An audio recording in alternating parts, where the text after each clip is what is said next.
My name is Beth Stelzer. I'm a wife, mother, former medical laboratory technician. I'm an amateur powerlifter, and I am the founder of the grassroots nonpartisan coalition Save Women's Sports, and my team wholeheartedly supports this bill. I represent women and men across the world of all backgrounds and beliefs. We set aside our differences to come together on this issue. This should not be about religion, politics. This is common sense. There are two sexes. And while there are disorders of sexual development, commonly called intersex, this does not mean that sex is on a spectrum. We have a dimorphic human species. That means there are two sexes. We cannot change them. You cannot make a male a woman by lowering their testosterone. Women are not a hormone level. I have moms telling me that their girls are giving up. They're not even coming to the starting line. And those women call me a warrior for being in this spot today. And I gladly take that title because my words are my sword. The truth is my shield. And today this room feels like a battle to protect reality. So forgive my sharpness and my sword. I would rather be rude than a liar. Despite death threats, I stand here today because there is great power in that truth. Simply put, identities don't play sports. Bodies play sports. Set a precedent that tells women and girls they matter. We are women here saying no. Why is that not enough? I'm just an average mom, housewife, found powerlifting through CrossFit, decided I didn't like doing burpees and sit-ups, and so I love the barbell. And so I trained for a couple of years to enter the women's Minnesota State powerlifting competition. And there a male threw a disruptive protest because he wasn't able to compete as a woman. So thankfully, my lifting federation is one of the only organizations that has rules to protect female sports. And when I spoke up just about the unfairness of the protest lasting all day, let alone the unfairness of males speaking out or males against females, I got harassed just for speaking out about the protest. So that's kind of what put me down a rabbit hole of finding out what's happening to women's rights, and that Save Women's Sports is kind of the spearhead, I feel like, of this movement, this ideology. It's kind of the tip of the iceberg, as you should say, too. You can see it, okay, but there's so much underneath that's, erasing away what women have. And I see that that's eroding out from underneath me. And that's what started Save Women's Sports. It's only been a couple of years. So that was back in February 2019, this competition I had. And I started Save Women's Sports as just kind of a website. And here we go. So should we just start from there then? Know a little bit of the background? That's a great landing point or jumping off point. The basic platform for Save Women's Sport, what is that founded on? Sure. Like we just say we're a coalition based on preserving female sports, the participation of female sports, eligibility for female sports to only be for biological females, and women with XX chromosomes. Mm-hmm. Simply put, women, real women. And do you guys get pushback from that on an argumentative level other than just the broader pushback of being phobic of some sort? But is there actual substantive arguments that you guys have had to counter? Like, what is a woman? None that I can really take seriously.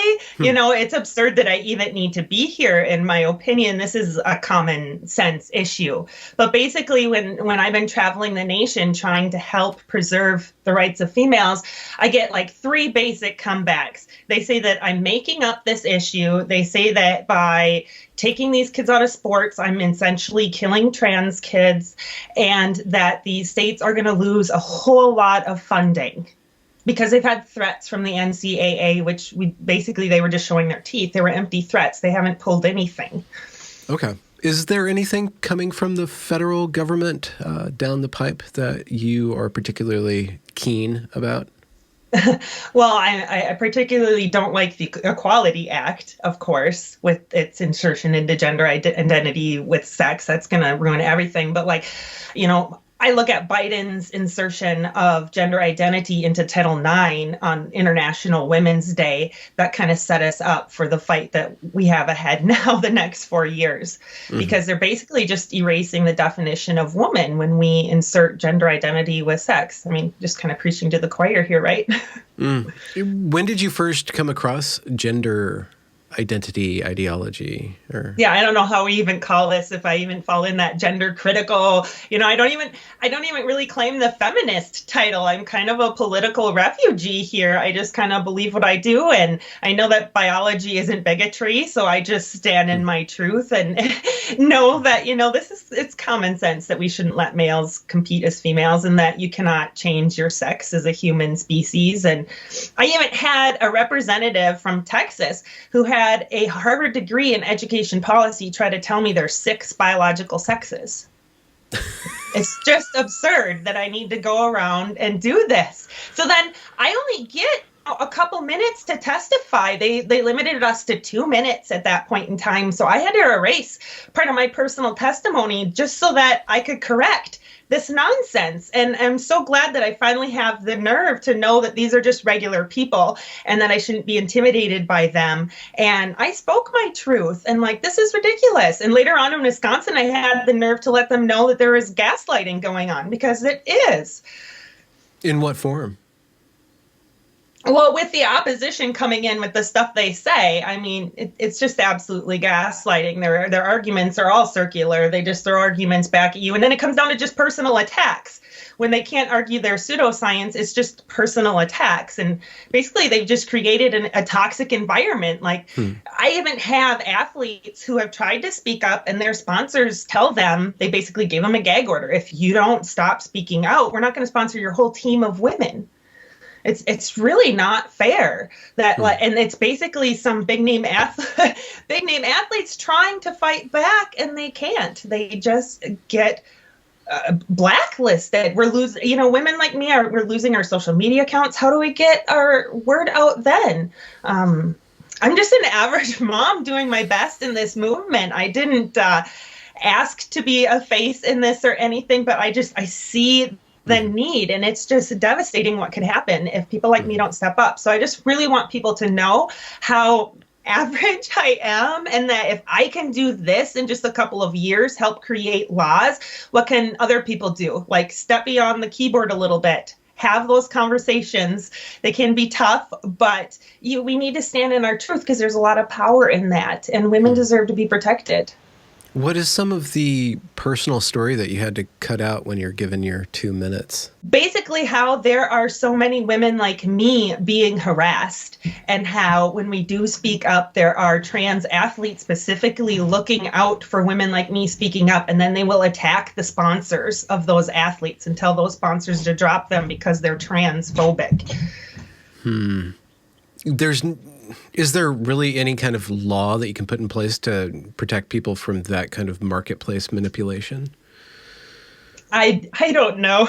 I really don't know. It all just seems overwhelming to me the way it is, because I said I'm an average person. I don't have a 4-year degree from college or anything like that. I worked in the hospital for a few years as a lab tech, so I know basic biology, and decided to be a housewife, and here I am. It doesn't take it doesn't take an expert, though. It doesn't have to take medical degrees. It's common sense. We see it as children on the playground. The presidential physical standards tests start at age 6, compensating for boys being stronger than girls. Okay. And they don't get any more distinct for quite some time. Maybe they meet somewhere in the 80s. Do men and women catch up at some point in time physically?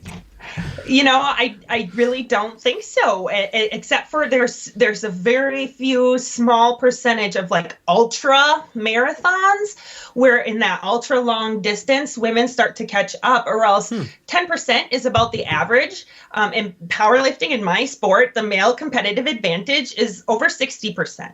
Basically, males are lifting double what the females would lift, and when half a kilogram can determine the winner, that's serious advantage there. And I want to take a step back and point out that even if they didn't have advantages, we're still women saying no, and we should be listened to. And we should listen to the reality of a lot of these males have intact male bodies, and that's conditioning women to accept their male bodies in sex segregated spaces normally. And I'm not saying that anyone with a male body is a threat. However, there are some male-bodied people that will take advantage of this, and then it takes away women's right to say no. If there is no discrimination on the basis of sex, if it includes gender identity, we can't complain if there's a male body in the bathroom. Okay, and that's kind of what you mean by gaslighting.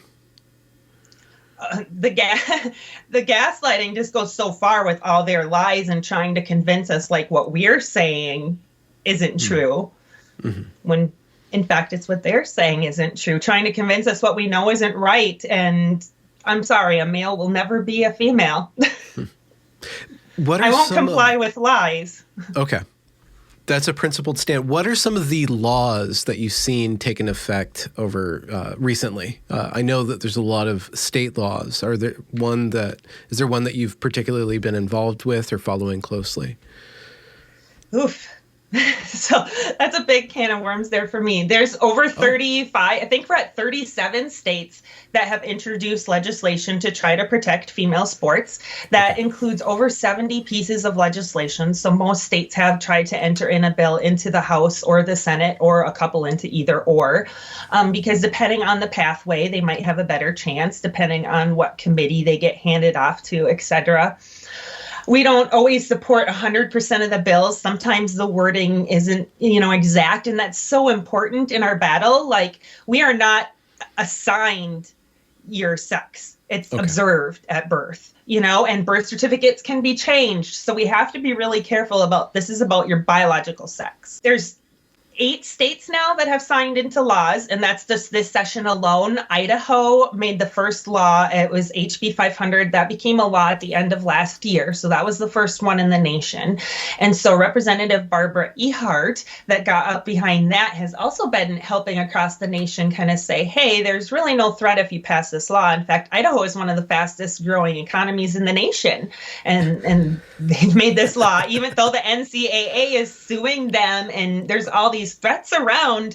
We have to look at the truth, and it's empty threats, and we need to protect women because that is the true threat. I think until it hits home, a lot of people don't realize what's going on here. But do you want a male body in the playing field, let alone in the locker room, let alone in the hotel room with your daughter? And these laws that are in place now make it illegal for the teacher to reveal that student's sex if they are not a true female. So it makes really difficult situations, not only for the students, but the teachers. We have to look at coaches, referees. It puts them all in a very tough spot too. And in women's sports, we really struggle to fill those roles to begin with. So why are we making it even more complicated? Could you speak a little to that, the struggling to fulfill those positions of coaching and leadership? It's hard to get male or female leaders to step up and be roles as coaches, referees. A lot of times these roles are not paid. They're volunteer. Okay. And so unless you make it fun for them, what's the point? And if they're just going to have people arguing all the time, whose sex is what, whose gender is what, it makes it really difficult situation. I look at my husband, who's a coach and a referee and still plays hockey, and how difficult that would be for him. Like, I don't think he would want to keep going with that if he had to face that all the time. And he's considering leaving, even because USA Hockey has made these lax rules that allows basically anyone to play anywhere. Okay. USA Hockey, does that cover both the male and female category, or male and women? Yeah, they have a few more rules when it gets a little older, but to me, all that testosterone level stuff, it's obligatory. Like, women are not a hormone level. You cannot achieve womanhood by lowering your testosterone. That doesn't magically equal out the differences, right? Yeah. So that's where we are.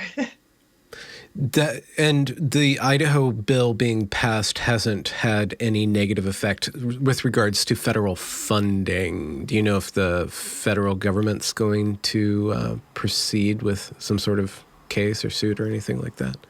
That I don't know at this point in time. Okay, I think that's what everyone is kind of expecting, between the case in Connecticut that finally got kind of dropped now and the case in Idaho. Like, somebody's forcing this gender identity, whether it's in sports or, again, with businesses up into that Supreme Court level, because we need the nation to know the truth and to have a solid answer that, it's not hate to speak the truth.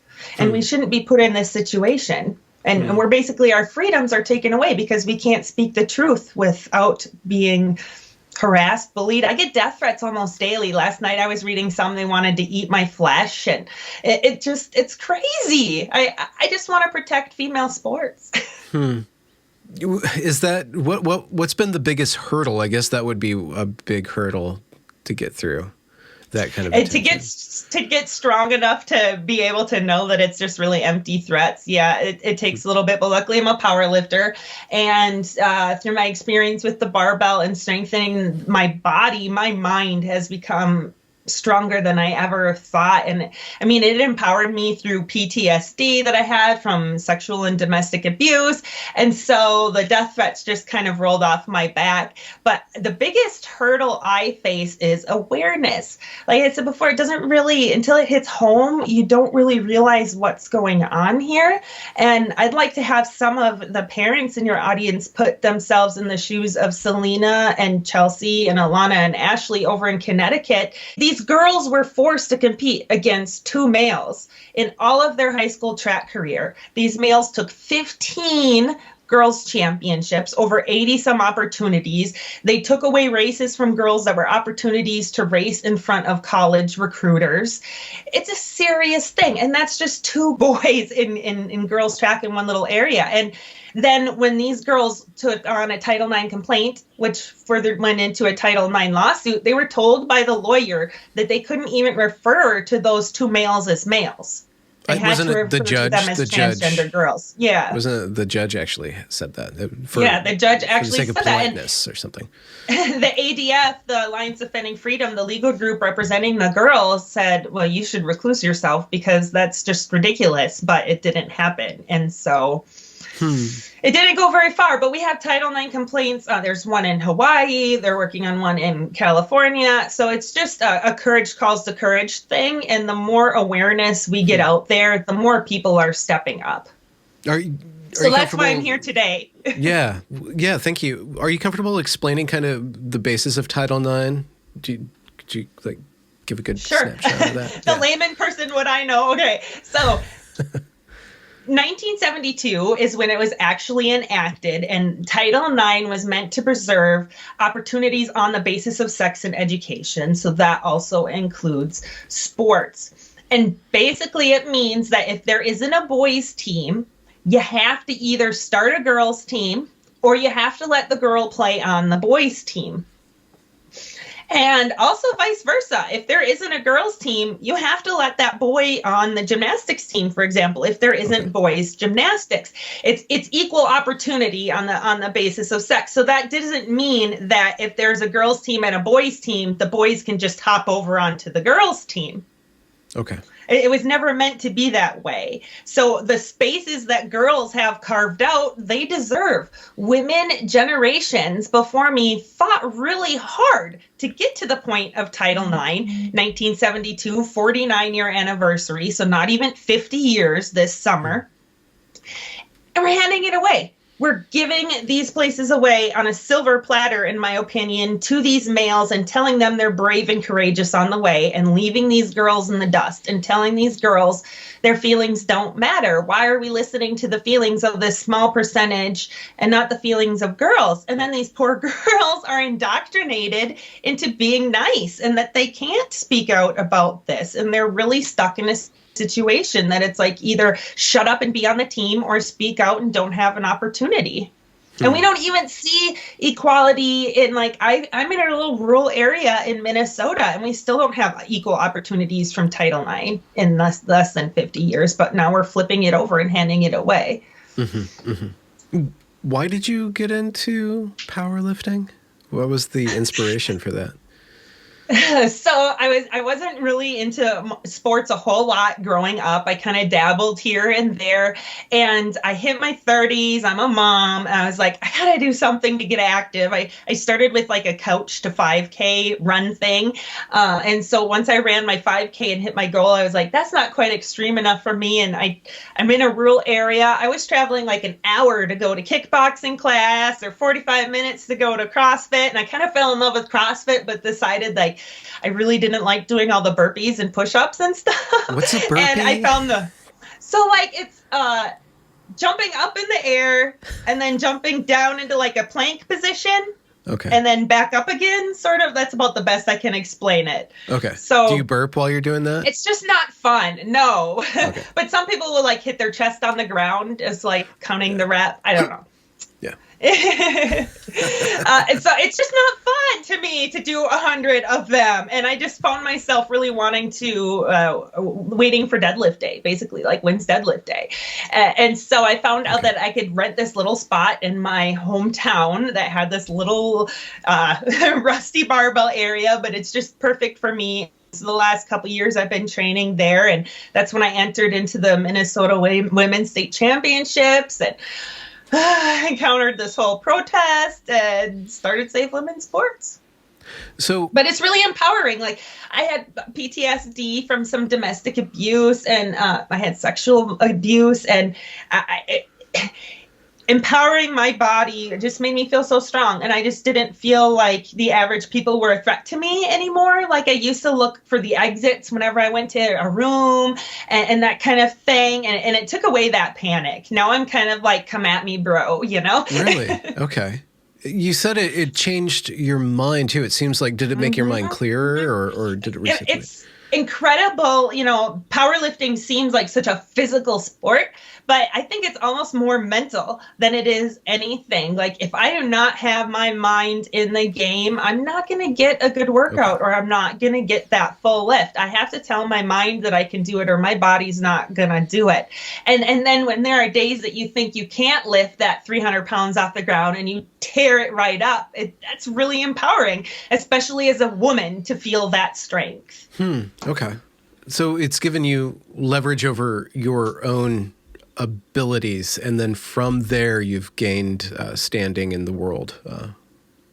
Yeah. That's And a complicated way you could say it. Yeah, I'm sorry. I get complicated sometimes. But yeah, it helped me ease past all that, and it empowered myself. And if it wasn't for powerlifting, I wouldn't be here. I wouldn't have the courage to speak up. I mean, I've got to meet and lift with some of the world champions of powerlifting, and they've championed me on in this. And it's really just a courage calls to courage. Empowered women empower women. What is the culture like of women's sports so far as you've interacted with it? And if you could, I don't know if you're capable of like defining something so diffuse as a culture, but what is it like to be in that? I think it's a struggle. You know, we're still looking for awareness, equal opportunity. I think we should get to equal pay when we are at equal opportunity and equal statuses. Women's sports is complicated, and we're still fighting to get to where we are. And that's why it is so traumatic for women like me to see these spots being eroded away. If I were to start powerlifting now in some of these other federations and have to face men, I would have never started. I would have never trained hard enough to compete, and I wouldn't be where I am. So almost out the gate, that threatens your mindset from the beginning. Because you're competing against something impossible almost. Well, what's the point to go to the starting line if you know who's going to win at the beginning of the race? Selena Sewell has said that. It's very disheartening to know before you even get there who's going to win. Okay. So what's the point? I have literally had moms call and tell me that their preteen teenage girls aren't coming to the starting line. They aren't playing anymore because they just don't want to deal with it.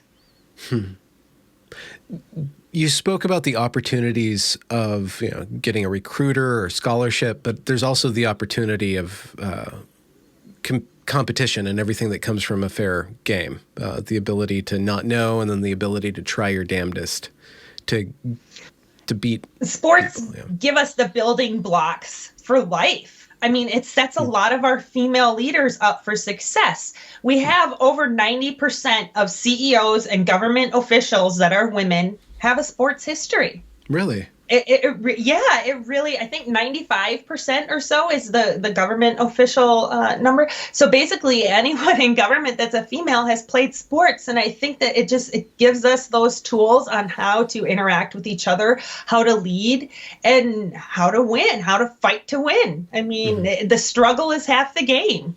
And But that doesn't mean that we should face an unfair struggle. yeah, I agree with that. Where is the movement now, Save Women's Sport? What are you guys focusing on the most? Or putting your most... We're kind of zeroing in on the Olympics right now, don't you know? I'll let that Minnesotan come out. Thank you. So it's really threatening. We have several different women. We have cyclists, weightlifters, volleyball players, potentially under a dozen, I think, women that have been trying to force, or men that trying to force their way into women's Olympics. Laurel Hubbard is one of the main ones we see in weightlifting. It's very disappointing to see a very privileged male basically taking away these titles from underprivileged minority women who are survivors of sexual abuse also, and have fought through other major struggles to get there that these males will never have to face. So we at Save Women's Sports joined together about a year ago with over 40 organizations from across the world to send the Olympics a petition.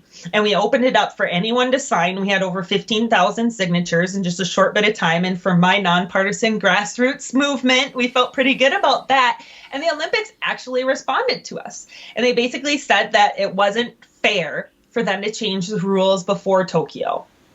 Okay. And so that's basically where we're at. And we're really praying that they will offer a seat at the table when they do have further discussions for women like us to have a balanced conversation. Because when they changed the rules the time around, it basically wasn't balanced. Okay. So they changed the rules to allow for transgender women to compete with women. Do you know about when? Was that last cycle or 5 years ago? It's always kind of been allowed to some degree, looking at testosterone levels. And basically, before 2015, they had to complete gender reassignment. So they had to have their genitals removed. And so that lowers their testosterone, and they felt like that kind of equaled it out. But in 2015, there was a big pushback from the trans rights movement to that it wasn't, humane to have to require them to surgically alter their body. So then they just set this testosterone level limit, which is easily manipulated. Let's take that there right away. Often these athletes know when they're going to be tested. It's a laboratory of their choice. And testosterone levels are very easily manipulated. So just because they've had this level checked a few times over the year does not mean that that's what their testosterone level has been. But so in 2015 is when this rule changed that, you don't have to have surgery. You just have to lower your testosterone level. So in 2016, we did not see a rush of trans athletes in there because they didn't have time to meet that requirement for a year of lower testosterone. So this is really the first year that we can see intact male bodies with just a little bit lower testosterone level, quote, however you want to say that, on the female platform. Okay. In the world stage of sports. Exactly. But we have already seen athletes, Rachel McKinnon, Veronica Ivy, AKA whatever they go by this date, win 2 women's world championships in cycling. And then when my friend Jennifer spoke out about it the first time, she was really abused and had a lot of kickback from that. And she's actually the one that got told that her huge sponsorship would be taken away.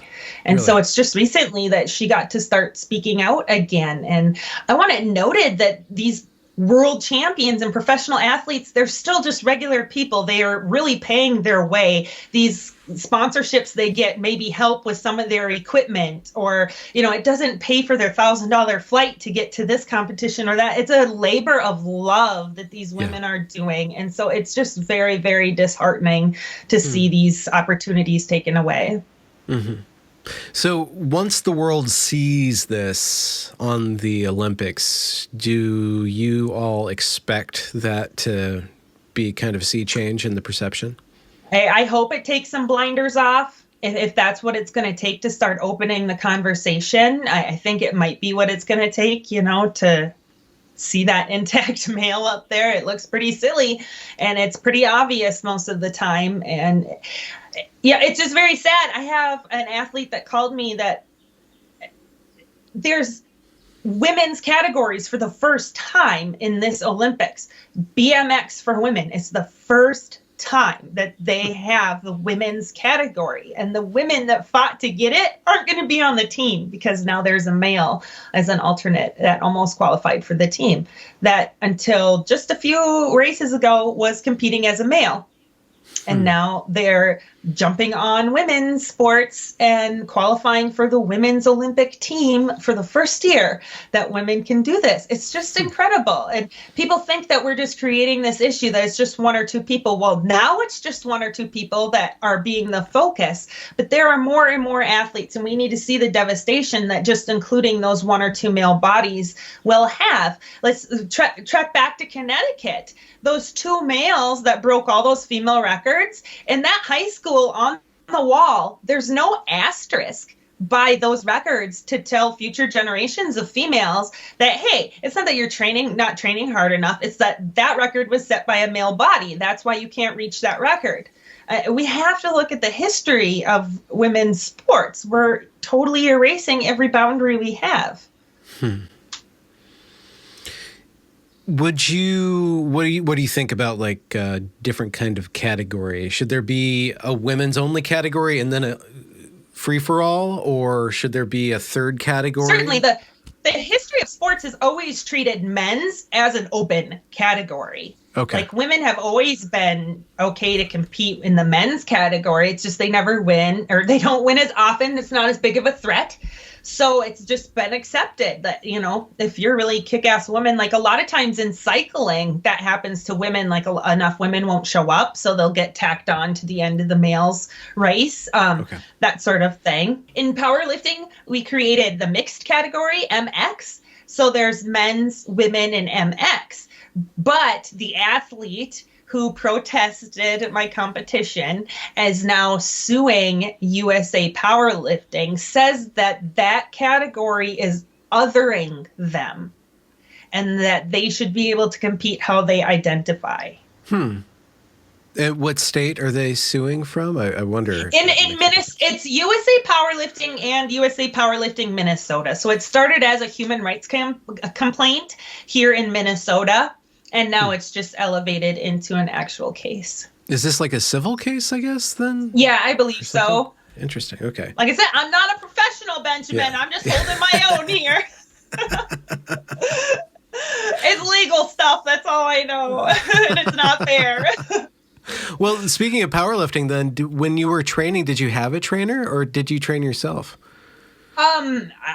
Rural America here, I don't have many options. I had some friends that kind of acted as trainers online that I could get programming from, send videos to, but it's my me time. It's my grind. There's usually no one else there at the gym. It's just me and my camera because I like to watch my form, and a big Bluetooth speaker because it's all about the music when I'm in there. So you and your other associated associations are focusing on the Olympics, and I suppose there's laws in America. When you were talking about the Olympics, they said that they can't change the rules until next time. And when they changed the rules previously, they didn't have fair representation. Is that a fair representation? I don't think they did.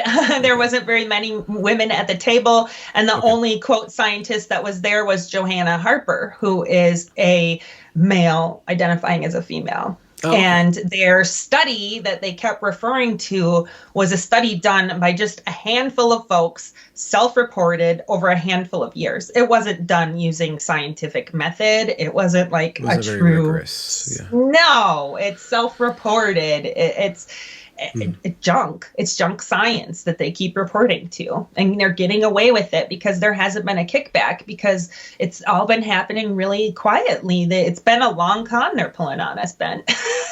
What do you seek for in the form of support for your movement and for your cause writ large? What do you think people need to know, and what would you like them to do if they're inclined to do something? Most importantly, we need athletes to start speaking up and speaking the truth and knowing that it is safe. Biology isn't bigotry. It's not hate speech. There's just some empty threats, and it's just some, words thrown at us. That's all they have. We really, really need to know that this is the beginning of the end for women's rights, and we all need to do our part in speaking up. And whether that's getting off the keyboard and getting outside and having that conversation with your friends, coach, administration, if you can't come and testify or send letters to your representatives, you can donate with your pocketbook, of course, give us some gas money. You can contact us, savewomensports.com. We can get you involved in state legislature or help us with the federal stuff. We're trying to organize a team in Japan, in that area, to fight back locally during the Olympics. We really just encourage everyone to use your voice. Start writing op-eds to newspapers, any chance you can to start speaking up, even if it is just liking our posts. It means a lot because it helps us hold on to that platform. You said that this is the beginning of the end of women's rights. What do you see the next step of that erosion? I guess you said once sports goes, then changing rooms go. Is there something I kind of beyond see that, or? sports as like the tip of the iceberg, right? Like that's what everyone can see. It's like super obvious that males have an advantage over females in sports. But then it goes down into so many other things that are really going to sink the ship, right? Like that's going to erase women's rights. So the rights to having our locker rooms sex separated, bathrooms. I mean, I really try and concentrate on just sports, but it goes so far beyond, as we know, rape crisis shelters, prisons. We should have the right to our sex separated spaces. And they're really seeing like sports as the spearhead for their movement. And I feel like if they win in sports, it's gonna open up the floodgate to everything else. And we have to look at how hard that would be to close it. How do you close a floodgate that's raging open like that? How do we take back our rights? It's gonna be really hard to take it back. And that's why we have to fight for it now. I mean, need I remind people that women starved and got abused to get to the point that we are at with our rights. And now we're just kind of, oh, here you go, in the sake of niceness. The time for niceness is gone. Well, Beth, you're tearing it up. Thank you so much for your time and for standing up and standing on principle and showing the way for good, honest citizenry. It really involves citizenry. I hope I'm showing the way to be, Yeah. That's all I want to do is, there are some amazing women in this community that kind of helped pull me up to where I am. And so I just want to provide that to some other women. If I can just, like this summer, I'm going to be going to Washington State for an amazing event called Sovereign Women Speak. And so I'll be doing a speech there, but I'm also be doing a meet and greet and hanging out with all these women because, we've been meeting online, how powerful to finally get that connection and that energy. And I just want to show other women that it's okay to speak up, and we're all really powerful. No one of us is better than the other. You're a real human. Germans call it Mensch, but I think that's a little masculine. I'm not sure, though. But you're a real Mensch, Beth. Thank you for your time. Thanks for I try to keep it real, on. Yeah. You are. You're very real.